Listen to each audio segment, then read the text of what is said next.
conversations and how we talk and flow is culturally influenced.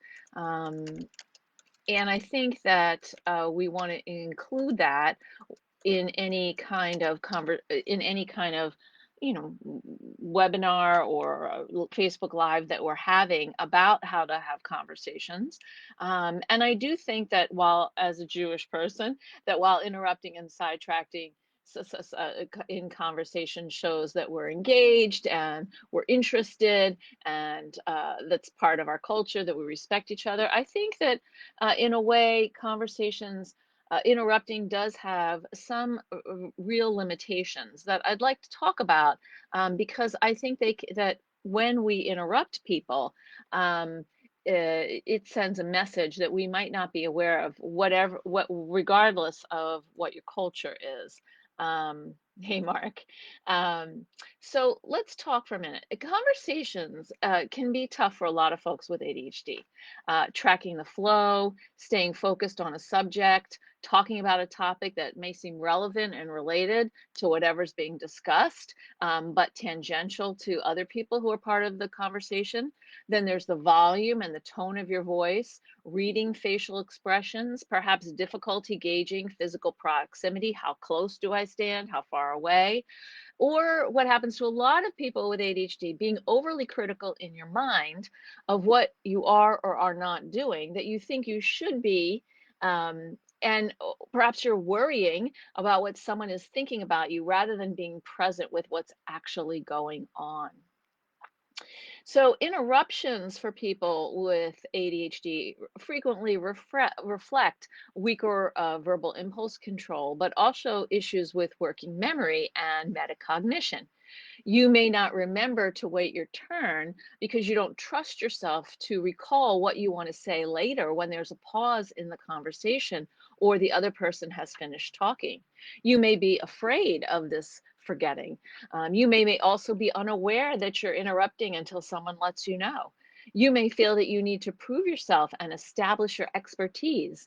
You may really want to engage in this conversation, but you can't find a way in, so you interrupt. You may be very excited about this topic and eager to discuss it. Now, the urge to interrupt is also affected by anxiety, particularly social anxiety. The more anxious you feel in a social situation, the higher the likelihood is that you will interrupt. Anxiety will exacerbate any nervousness or worries about acceptance, performance, or embarrassment. So when you're flooded with anxiety or with these intense feelings, being worried about, will I be liked? Will I say what I mean? Will people basically judge me? You might want to be kinder to yourself, I guess is what I want to say, because you can naturally be more impulsive as a protective measure and less capable of monitoring your words or actions. That's part of what happens when anxiety and ADHD are sort of intertwined, which is very, very common. Um, so let's take a moment right now and reflect on how you feel when someone interrupts you. It seems like they maybe aren't listening, but rather they're waiting for their turn to talk. And the interrupter is demonstrating that their thoughts are more important than yours. How does that make you feel? Please put in the chat how you feel when someone interrupts you. Are you angry? Do you feel sort of dismissed? Do you feel unseen? Even though interrupting may demonstrate a lack of impulse control on your part, other people may not understand this and become irritated or impatient because they believe that what you're asserting is that your thoughts are more important than theirs. They probably feel like you do when you're interrupted. So thank you, Amanda, for starting this conversation. You say, I want to look at the chat here. You say you feel not heard. Shannon, you feel annoyed. Mark, you're okay with it. Julie, you get exasperated, devalued, disrespected. That's right. So these are some intense feelings. I also am going to go back a minute and say I'm often all of these. Fabiola says, I'm always afraid that I'm going to forget what I want to say. I lose my train of thought easily, but later feel ashamed that I interrupted and I wasn't listening to the other person. I'm going to give you some tips on how to do that. Jackie says, I'm terrible at doing this. Samira, I always forget the answer, so I rush to interrupt them. Right. So one of the problems is that we're worried about forgetting. You get annoyed. And then there's also how we feel when other people interrupt us, disrespected, annoyed, um, kind of used to it. Jameson says, unless they won't ever let me chime back in, then I get irritated. Rana says, constant interrupters make me feel like what they have to say is more important than mine. Carol, I feel insignificant. Adele, in Zoom, I get muted often because of this. Ouch. Teresa says it's situational. Marissa says she's frustrated. Danielle says, I feel hurt. I've learned to ignore people when they interrupt me. I literally turn away. That's a very powerful signal. Michelle says, if they say something like, oh, I've done that too, I'm not bothered at all. But if they just roll over me, I think it's quite rude. Interesting. Lauren, I feel like I'm making others feel this way, but I don't mind it. I feel like it is a flow. Okay. And I'm not listened to as if my view is not worth listening. So that sense of feeling small, of feeling like what you have to say doesn't matter, um, when you are interrupted, is something we want to pay attention to, because whether or not we're talking to someone who has ADHD, um, when we interrupt them, they probably feel the way that you're expressing you feel now in the chat. And even though when you have ADHD, it's much harder to regulate your verbal impulse control and to depend on your working memory and to access the metacognition, the self-awareness of what it is that you're doing in a conversation with people where they may not know that you have ADHD. They don't know any of those things. All they see is the behavior, and they're responding to the behavior. Terry says, I'm irritated if interrupted, but when I do it to my kids, they feel hurt. Melanie says, it depends on the conversation and who I'm speaking with. Sometimes it can be a sign of excitement or enthusiasm. Right. Other times it's frustrating. That's true. I think that you can be, really passionate or enthusiastic about a topic. And so you're going, you're just participating and giving your opinion and going, and they're going, and it's a beautiful loud music. But sometimes it doesn't work that way.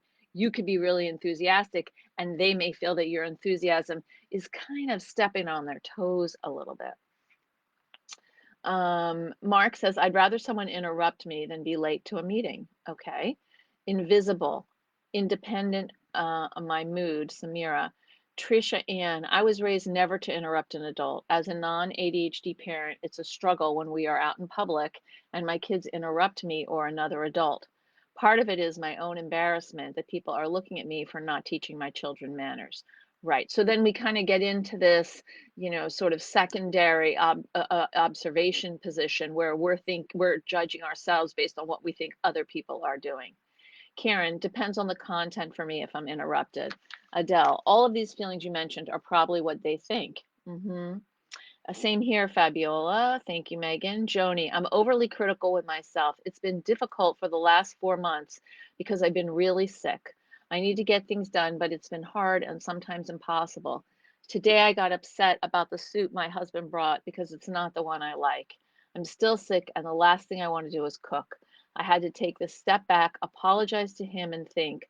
I solved my problems by ordering some food, so my needs are still taken care of. Sometimes I feel like there's only one solution to the problem, but that's not true.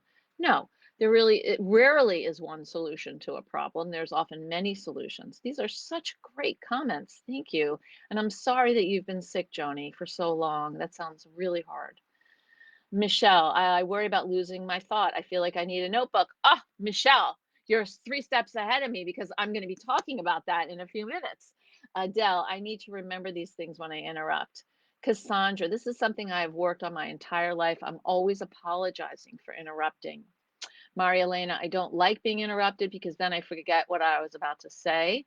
That's true for actually most people. It's when you receive an interruption, when there's an interrupter who's sort of intruding on your conversation, the likelihood that you're going to remember where you were is you stumble, and particularly as we age, and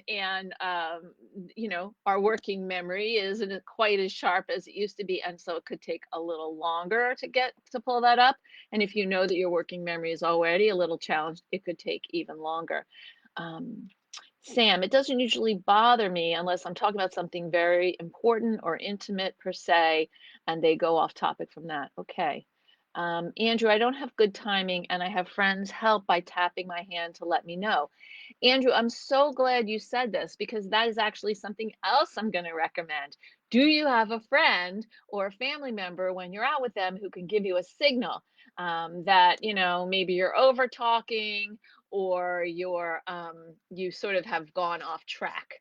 Um, so let's see, Brian, it doesn't bother me sometimes. I feel more connected when someone does this. Oh, that's interesting. I'd like to know why, Brian. Or is it Jessica? I'm not sure it says Brian Jessica Blair, so I'm not sure who you are, but whoever you are, please, share why you feel more connected. Cynthia, other people never finish talking. It's true. One of my favorite, if you don't live in the United States, but maybe you've heard of this television show called Seinfeld with, Jerry Seinfeld, who's a very famous comedian. And there's a classic episode where, he talks about the way people talk, and there are long talkers, and there are loud talkers, and there are soft talkers, and so in my house we do joke about someone being a long talker or a very loud talker. It's just you want them to get to the point. Fabiola, I feel like my words don't matter and what I'm saying is stupid. That's not true, Fabiola. That's not true. It's just a feeling. It's hard when your own mother does it, not intentional, but it's hard. Yes, it is. It pokes at core wounds when I'm being interrupted or invalidated. Therapy has helped the negative spiral that comes with those feelings. I'm glad, Cassandra. Pam, I worry I'll forget what I have to say, and that is why I interrupt. Very, very common. I find myself frequently interrupted while other people complain about being interrupted by me. That's tough. ADHD, 2 to 3 ADHDers are terrible. In one conversation. Yeah, you got to brace yourself for that. I do not think first I'm just interrupting. It's becoming a habit. I'm one of those who may forget a relevant a comment. Being late means their time is more important than mine. I see. So for you, Mark, what I understand is that being interrupted is less offensive than people being late because what they're showing you is that your time doesn't matter as much as theirs. Got it. Terry, in my family of 9, we all spoke at once. No one else likes this. Amanda, when I did my first year of learning counseling, counseling helped me understand how to park my thoughts as a visual learner. Ooh, that's cool.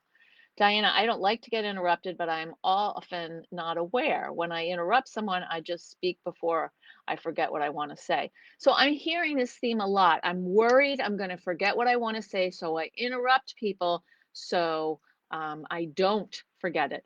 I'm wondering if you ever interrupt people because you're bored. Um, Sometimes I feel like, particularly with long talkers, it's like, okay, I got where you're going. I'm ready for something else. And so I'll interrupt. And then I feel not great about doing that because, when you interrupt, it can be hurtful to the other person on the one hand. On the other hand, it's not your job to sit through a 10-minute monologue. So that's an interesting thing to think about. Like, how do we navigate, when has it been a long enough time when someone's talking that it's okay to interrupt? I'm curious what you all think about that. And then when you try to explain to someone why you did it, you can own it, but they're still mad. And then that cues RSD. I think that's true, Rachel. Is this crazy? Would it be nuts of me to keep a notebook and write down what I want to say instead of jumping in? No. In fact, that's going to be one of my recommendations later. You can also use it on your phone as long as you let people know. Sometimes I interrupt. I'm trying not to do that. So I might write down some notes for myself because I forget things. And then they understand why you're doing what you're doing. Cassandra, I had to learn a long time ago to stop worrying about what others think about my parenting of my neurodivergent kids. Here, here. They don't know our struggles. They're only seeing a snapshot of our life. If they judge me by that, it's not my responsibility. I agree, 150,000%. Let's see. Um, let's see. Thank you, Annie, for posting that. Um, my daughter has ASD. If you interrupt her, she has to start from the beginning, and her stories are long. Yeah, so she probably needs a signal of when she might be trailing off a little bit too much. Tina, when my brain isn't calm and I'm worked up, I literally can't control it when communicating. And sometimes you say you can't talk later. And with ADHD, holding back thoughts and talk feels like an inner explosion, holding it in my head. It's as hard as holding your trip to the bathroom. Thank you for sharing that. I think that's really, really important. And I appreciate that you share that you're saying that, because I do think that it takes a lot of concentration for many people with ADHD to hold on to their thought, and then you're not listening and you're not present, and so you've sort of left the conversation, which is why I want to go back to taking a note. Um, um, and why you kind of have to calm your brain so you're not so worked up, because if you're really feeling passionate or agitated about a topic, maybe politics or something, um, it's going to get harder and harder for you to manage yourself. Joni, I love this. I think better when I write my thoughts down on paper. I really need to take your advice. Thank you, Michelle. Oh yes, close talkers. Yes, thank you, Cassandra. Close talkers. That's my mom and my brother. My brother monologues, never lets me get a word in. It's Jessica, and I think it's because then I know they have ADD like me, and then I don't feel so self-conscious. That's right. It can be easier having a conversation with other people who have ADHD or understand ADHD, because then you don't feel judged. Michelle, I was 53 when I was diagnosed. I'm worried that interrupting is as much a habit as it is ADHD related. It might be, and that's something that you can work on. I hear you, Jason. Rachel. Susan, my brain is 5 steps ahead and I see the bigger solution, the forest, while others are still analyzing the details of the problem, the trees. Right. And that can be very frustrating because you're like, okay, let's just get to the forest already. Enough with the trees. And people are still working on the details of the trees. I hear that. Jason, people take forever to say what they have to say, and most and are mostly boring to begin with. I've learned to be much more patient with Mormons and value them for who they are and how they communicate. Well, thank you for sharing that. Michelle, when it's a long talker, I actually use interruption to redirect into something mutually interesting. Mark, I always want people to get to the point. I hear you on that, Mark. Um, Terry, yep, my family, fast and furious. Jody, not really interested in what people talk about, makes me feel like a bad person. I'm just stuck in what I want to talk about. I have 3 neurodiverse children as well. I think that you have things that you're interested in, and they don't have to be things other people are interested in. And that doesn't make you a bad person. It just makes you different. I have these interests. I don't have these interests. If someone comes to me and starts to talk to me about professional hockey, I'm not super interested in that. I'm sorry, but I'm not gonna. I'm gonna have a hard time sticking with that conversation. In those moments, I'll look out the window. I might look at my fingernails to see how they're doing. I'll I'll go off on a tangent in my head about what I would like to talk about. It's hard. It's hard sometimes. And when you're in a group of people and a bunch of people want to talk about this thing, like, and you don't, you're left sort of on your own. Let's see. I'm the long-winded talker and get sidetracked with multiple thoughts at once and bounce around a lot. Okay. We all do that. Virginia says me too. Robert, I had a sister who got very angry when I would interrupt her, and I have to be careful, but she would never stop yammering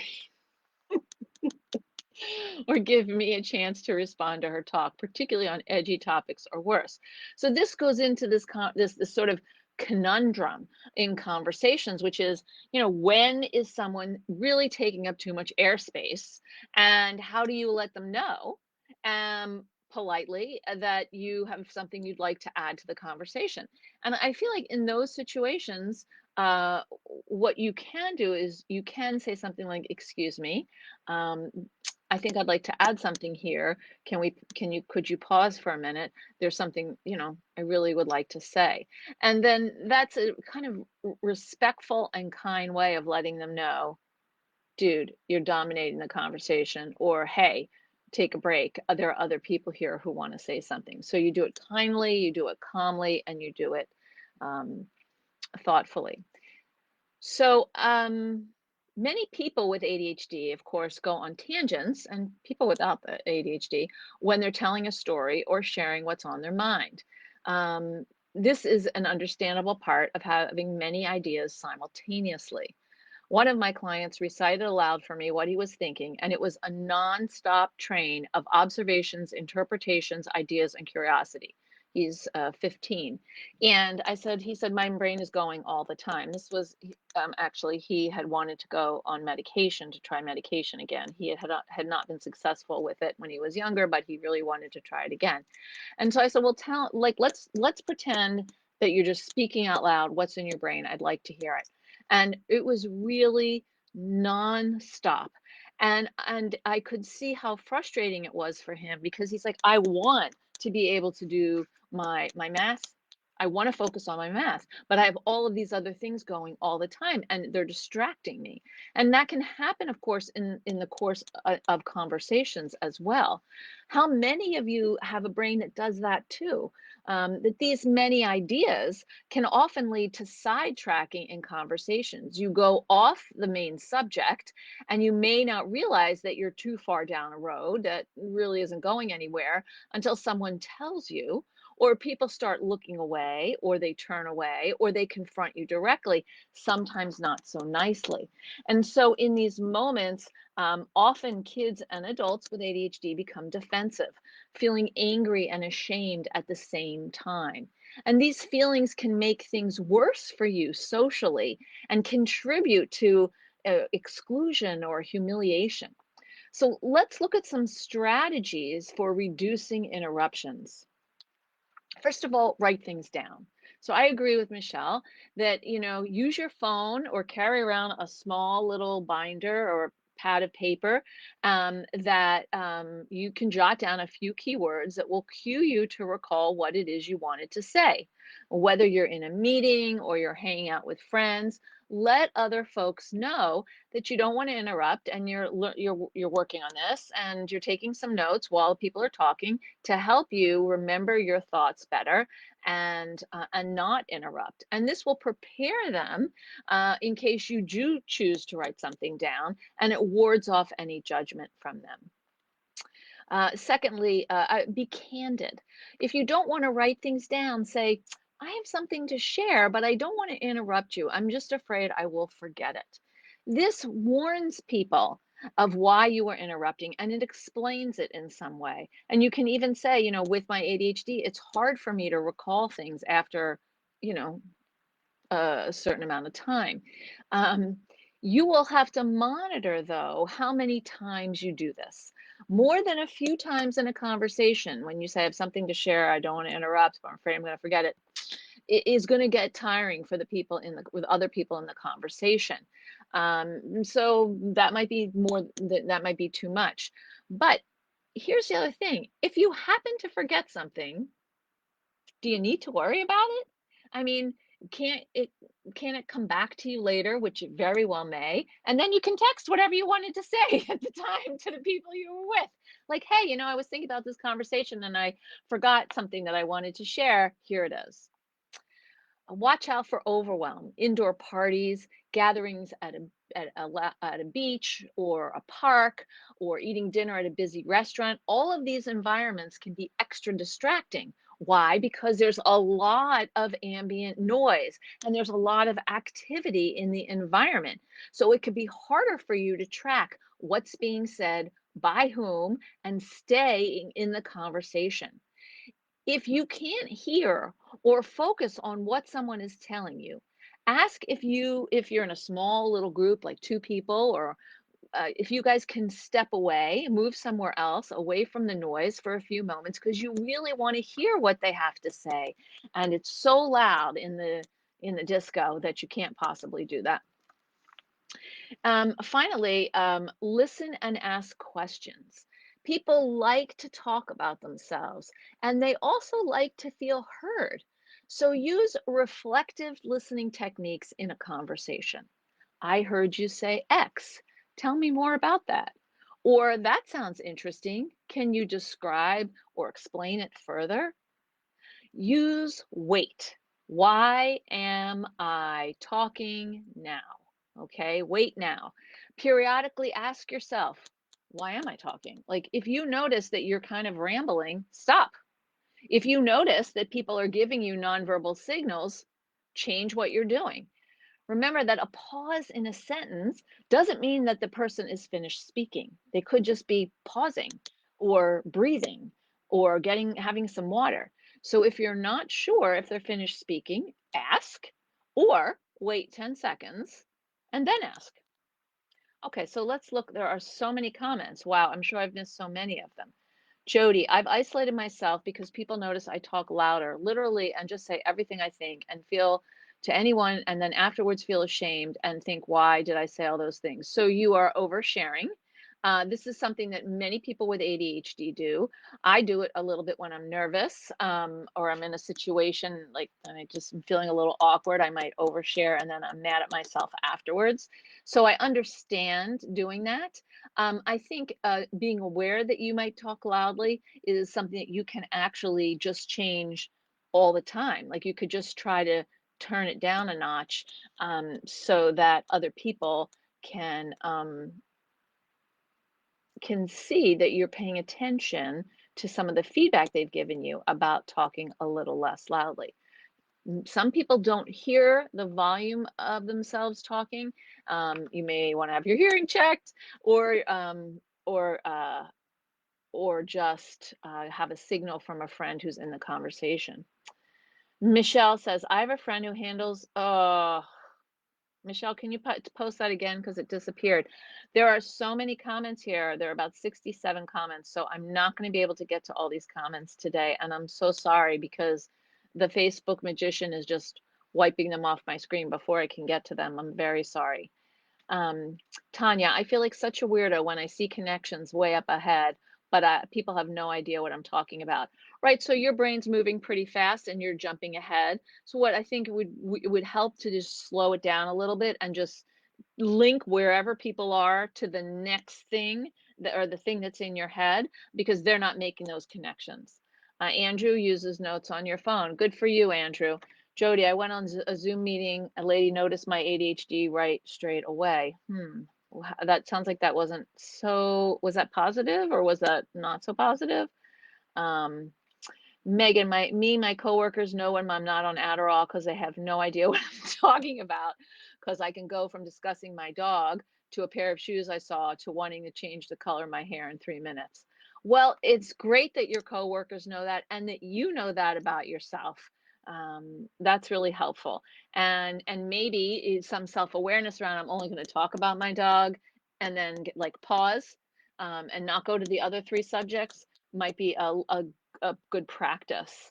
Lori, people say it's like I'm speaking a stream of consciousness and feel the need to add a gazillion details despite knowing the listener it's not the listener's need to hear.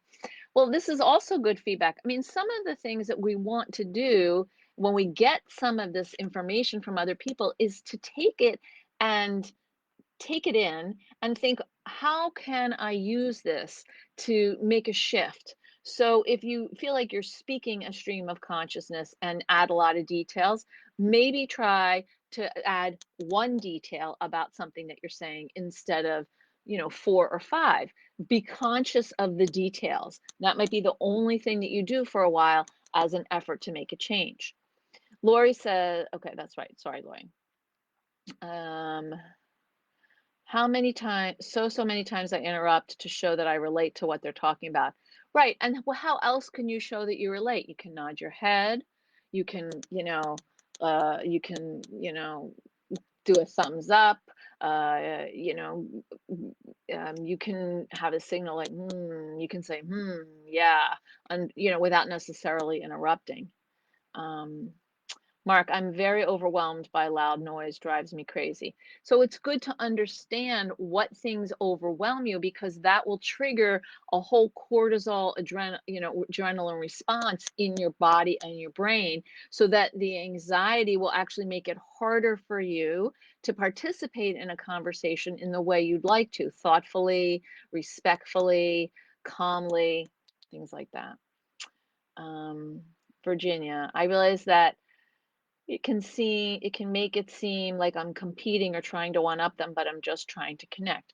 Right. So that's interesting. And I think that one of the things that we want to say when we're trying to connect with people instead of, oh yeah, that happens to me too, um, which can feel like on the one hand, it's like you're not, we were trying to communicate, you're not alone. But if you go into all the ways that that happens to you, it could diminish them feeling like what they're saying is important. So it might be nice just to say, I really hear what you're saying. I get it. That happens to me also. And not go into so much about how it happens to you and why it happens to you, but just to acknowledge, I hear you. That happens to me too. Cassandra's offering some earplugs. Yes, you can watch this video later. Mark, I'm in pharma sales, so asking questions comes naturally. Terrific. Sometimes loud noise makes me angry. Is there a trick to know when you can interject in a group convo? Okay, so that's a really great question. So let's think about that. How do you know when you can join into a conversation? Usually there are some signals from the people around you that other people you can basically observe behavior. So I've actually created a bunch of strategies for how to participate in conversations, and the one of the first strategies is to pause and observe before you enter a room or a conversation.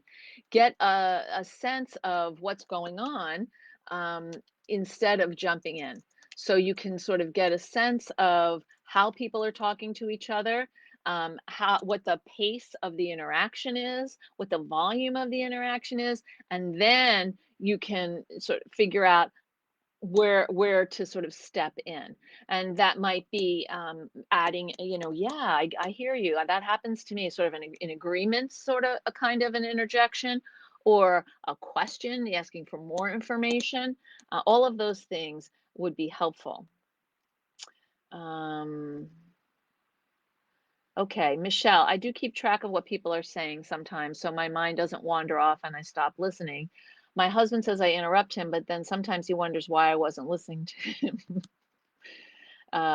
Heather's 10 seconds in my mind is a long time compared to others. Okay, so maybe 10 seconds is too long. Maybe it's just 5 seconds. Maybe it's a quick pause.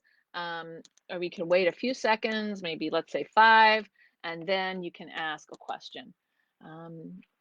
Because you're right, 10 is kind of long. It can be hard to verbalize what I'm thinking. It creates anxiety for me. Colleen, a lot of people with ADHD struggle with how to express their thoughts verbally, both in conversation and in writing. And I can see why that would be anxiety provoking. Samira, I notice from their body language if they are bored from me when I talk a lot. Yes. So, what kinds of body language are you talking about? So, one thing that we want to think about is, in terms of strategies for participating in conversations with ADHD, watching body language and facial expressions. Interest and engagement look open and calm. There's a relaxed posture. There's some eye contact. People are leaning forward. Judgment and discomfort, boredom look much more closed. Crossed arms and legs, looking away, checking your phone, etc. There's also, physical proximity. In my culture here in the United States, it's about 3 feet, an arm's length. If you're closer than that, you're probably in somebody's bubble. And many people are not comfortable with that. Keeping your hands and your body parts to yourself without asking permission. Like in some cultures, it's really natural to, touch people when you're talking to them. Some cultures we want to ask, can I, is it okay if I reach out, when I'm talking and touch you, because it could offend someone. And then we want to notice volume. How are people speaking? Are you speaking louder or quieter than the people around you? Can you hear yourself? Do you have a buddy who can signal you if you're off? What is your tone of voice? Um, let's see. Virginia, for the past 5 years or so, I've been trying to improve on my active listening skills. Good for you. That includes asking more questions and trying to wait for answers, and not just trying to finish the other person's thoughts. That is fantastic. I love that because waiting for answers is part of what a conversation is. You ask a question and then you wait for the answer. You don't go and ask the next question. Fabiola, I have a hard time getting my thoughts together and feel so inadequate expressing myself. I'm sorry to hear that, Fabiola. I'm wondering if you put a lot of pressure on yourself to say or do the right thing, and maybe expressing your thoughts in smaller chunks or smaller thoughts, so to speak, might be a way to practice the skill of expressing yourself and feeling more confident and pleased with what you're saying. Emma, I don't even realize I interrupt, and then I feel paranoid that I'm annoying people. Okay, so let's break this down for a minute, Emma, excuse me. You don't realize that you're interrupting, and then you're feeling paranoid that you're annoying people. Okay, so you're not responsible for somebody else's reaction to what you do. Their reaction is theirs. What you're responsible for is how you manage yourself.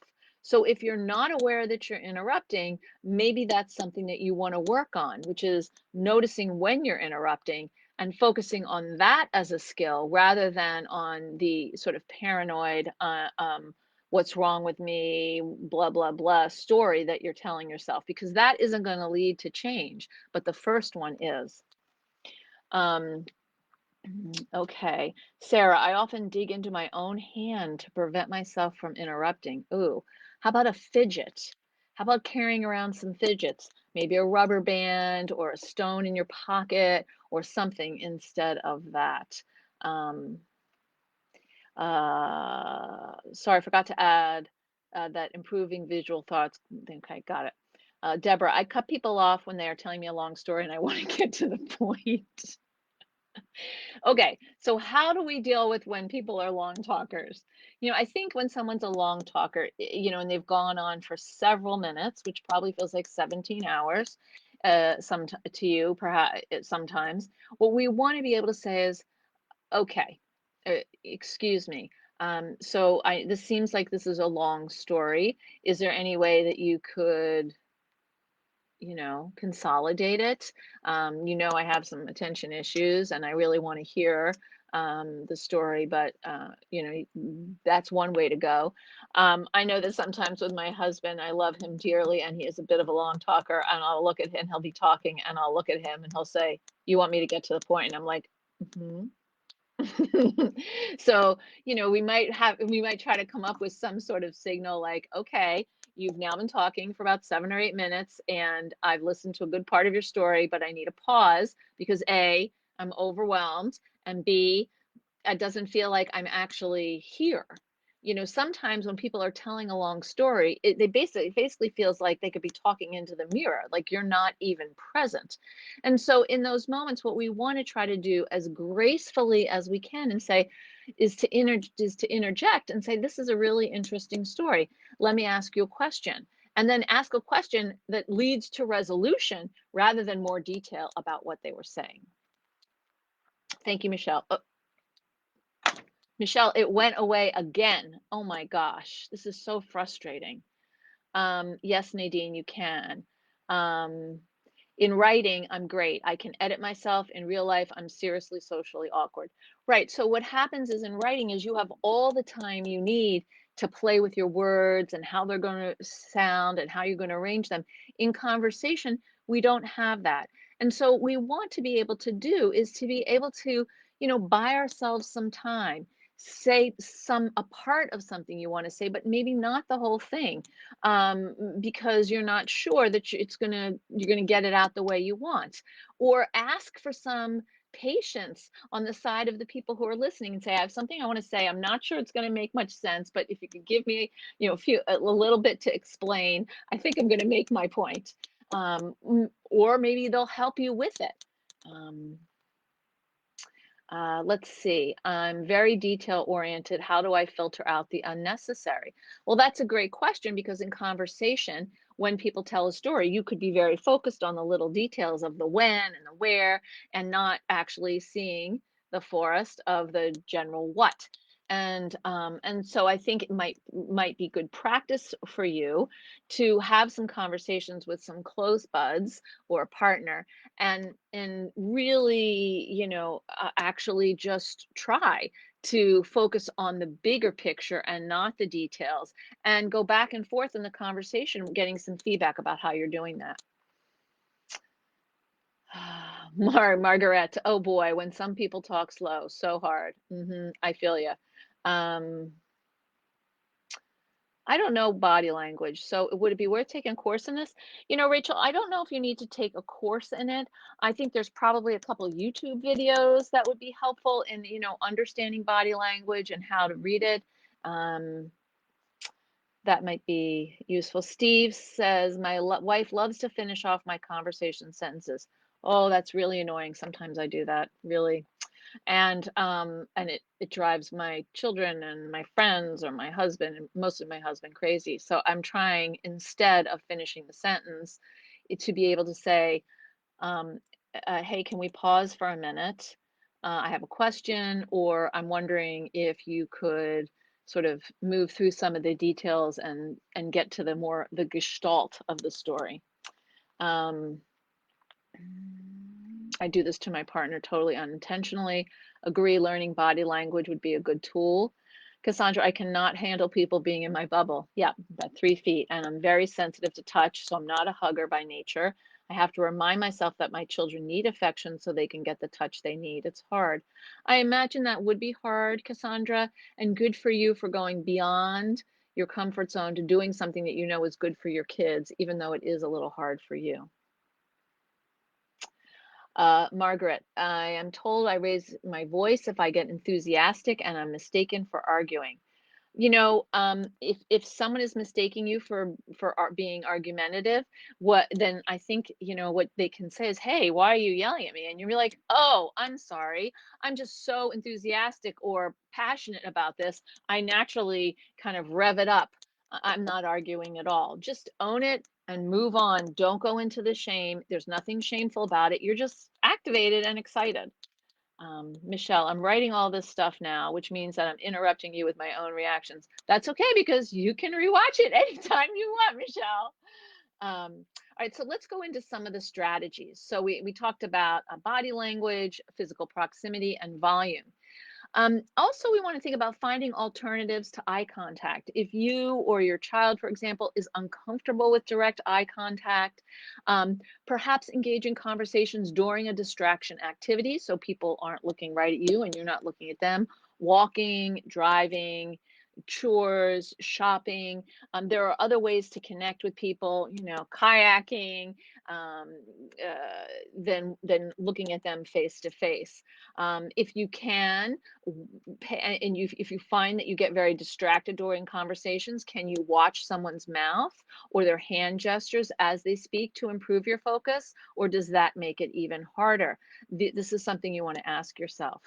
In conversations, you want to ask open-ended questions that begin with how and what more than why, and you want to make a plan for when you get distracted, okay, or you space out, because this will naturally happen to you.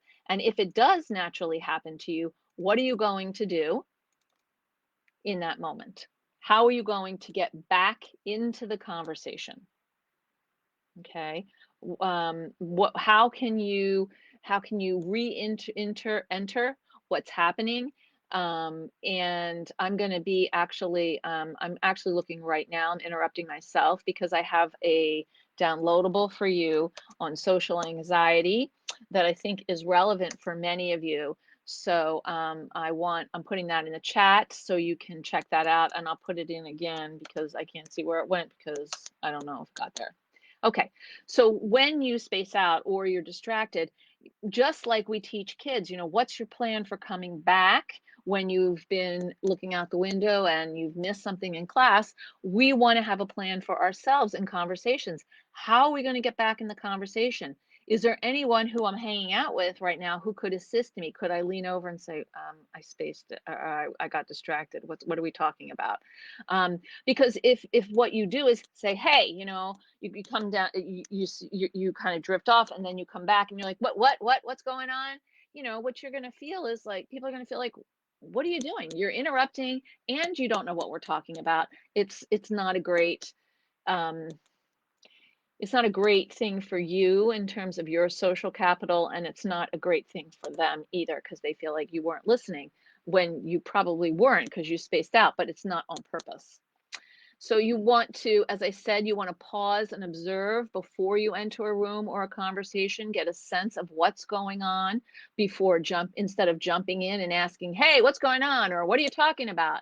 Um, or interrupting to say something. Just join, wait, a few minutes, take the temperature of what's going on around you and then ease your way in. Ask a friend or family member to help you with interrupting. Maybe collaborate on a signal that communicates if you've wandered too far off topic or if you've been talking long.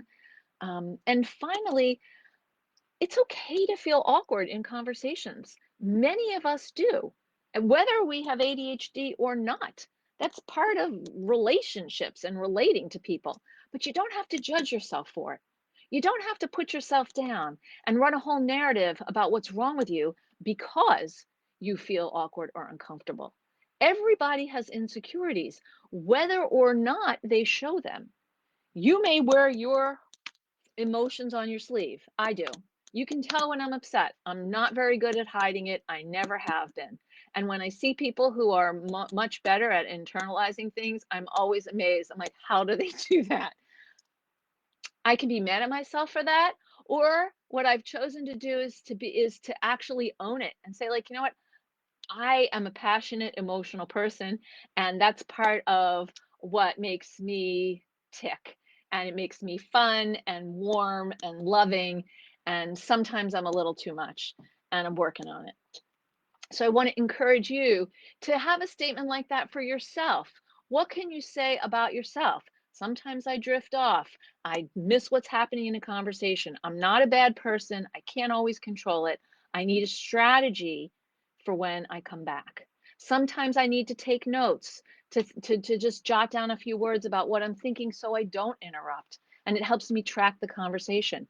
I need to let people know that I do that so they don't feel like I'm texting instead of participating, right? So own it and be honest about it. Talk about it and instead of feeling ashamed, work on changing one skill.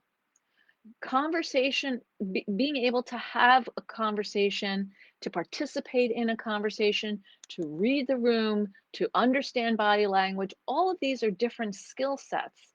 And you can't really change multiple skill sets at one time. You can change one thing at a time. So pick one thing about conversations. Maybe it's interrupting or sidetracking or how you interrupt or how you join a conversation, whatever it is that you would like to work on. And I'd like you to throw that in the chat right now. What is something you'd like to work on now that you've participated in this Facebook Live? Um, Megan says, I've actually learned to love the positive qualities that my severe ADHD has given me, even though I'm frustrated by the challenges it brings to my life also. That's great. What else? What is something that you use one skill with conversations that you'd like to work on as we close today? Because we're going to close in a couple minutes. Something that I've talked about, something that other people have shared. What's a takeaway for you? Cassandra, I have misophonia also. I have to leave the room when people are eating, and there isn't anything to drown out the noise of their eating. That's really good to know about yourself. Tracy, something you want to work on is talking too much. Thank you. Anybody else? Um, what is something that you would like to take with you? Tiffany, I need to share less detail around talking. Okay, thank you. Isabel, taking notes during conversations or calls, also going to work on oversharing. Michelle, I want to tell people I both interrupt and overshare without being seriously weird. Got it. Will, Tanya, I'm going to write stuff down. Tina, not oversharing. Isabel, I never know what is too much and what is okay. Um, Terry, number one, patience with slow talkers, talking out loud, responding more calmly to when my family tells me I'm getting too close to folks or I'm interrupting or too excitable. So you're getting feedback and you're not going to be defensive. You're going to take it in calmly, accepting that I share too much, talking too much and interrupting, sidetracking the conversation. So I'm getting a lot of people who say about talking too much. So what you want to do is really ask yourself, why am I talking now? And look for signs from people that you might be oversharing or over talking. And some of those signs can be simple as their eyes darting away, their head looking in another direction, checking their watch, maybe fidgeting, like adjusting their pants or fixing their dress or something like that. So we want to really try to pay attention to that. Tina says getting straight to the point. Colleen, when I get overwhelmed, I can just go mute. Help.